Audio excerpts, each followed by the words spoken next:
Hi అండి. నేను ఇప్పుడు మీకు చూపించబోయే రెసిపీ ఉసిరికాయ పులిహోర. ఇప్పుడు అది ఎలా చేయాలో ప్రాసెస్లోకి వెళ్ళిపోదామా. ముందుగా 6 ఉసిరికాయలు తీసుకొని శుభ్రంగా వాష్ చేసుకొని మనం ముక్కలుగా కట్ చేసి పక్కన పెట్టుకోవాలి. నేను తీసుకున్న 2 గ్లాసుల రైస్కి నాకు 6 ఉసిరికాయ సరిపోతుంది. ఇప్పుడు స్టవ్ వెలిగించి ప్యాన్ పెట్టుకొని 1/2 టేబుల్ స్పూను మెంతులు సిమ్లో పెట్టుకొని దోరగా ఫ్రై చేసుకోవాలి. ఇవి కొద్దిగా ఫ్రై అయిపోయిన తర్వాత 1 టేబుల్ స్పూను నువ్వులను కూడా యాడ్ చేసుకొని ఫ్రై చేసుకోవాలి. మంటని సిమ్లోనే పెట్టుకోవాలి, లేదంటే ఇవి వెంటనే మాడిపోతాయి. చూసారు కదా, ఇవి 1 నిమిషం పాటు ఫ్రై చేసుకొని ఇవి చల్లార్చుకోవాలి. చూసారుగా చిటపట అంటున్నాయి. ఇప్పుడు స్టవ్ ఆఫ్ చేసుకొని మనం వీటిని చల్లార్చుకుందాము.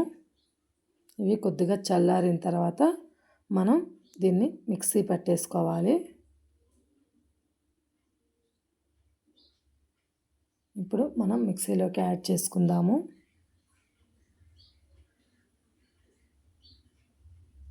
చూసారు కదా, మెత్తగా మిక్సీ పట్టేసుకుందాం.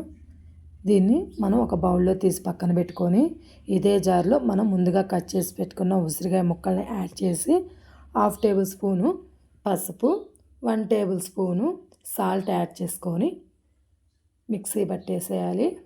ఇది చాలా అంటే చాలా బాగుంటుంది పులిహోర.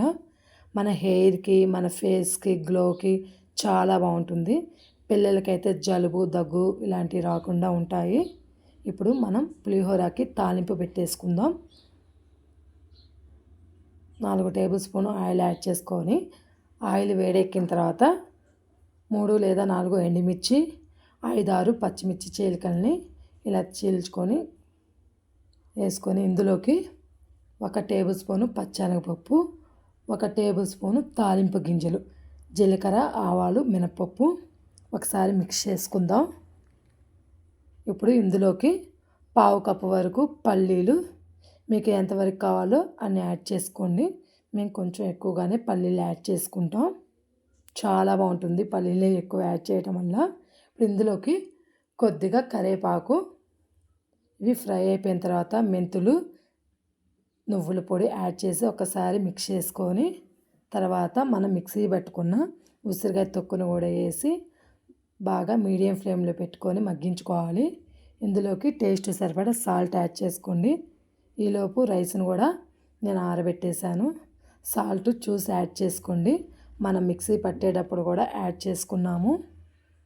ఇప్పుడు ఇది మగ్గిపోయిందండి. ఇప్పుడు దీన్ని మనం రైస్లోకి యాడ్ చేసుకొని బాగా మిక్స్ చేసుకోవాలి. ఇది చాలా బాగుంటుంది. పిల్లలు కూడా చాలా ఇష్టంగా తింటారు. మనం మెంతులు, నువ్వులు వేయడం వల్ల మంచి స్మెల్, టేస్ట్ అనేది యాడ్ అవుతుంది. మీరు కూడా మీ పిల్లలకి ఇలా చేసి పెట్టండి. లంచ్ బాక్సుల్లో కూడా పెట్టేసేయచ్చు. ఓకేనండి, ఒక లైక్ చేయండి. బాయ్.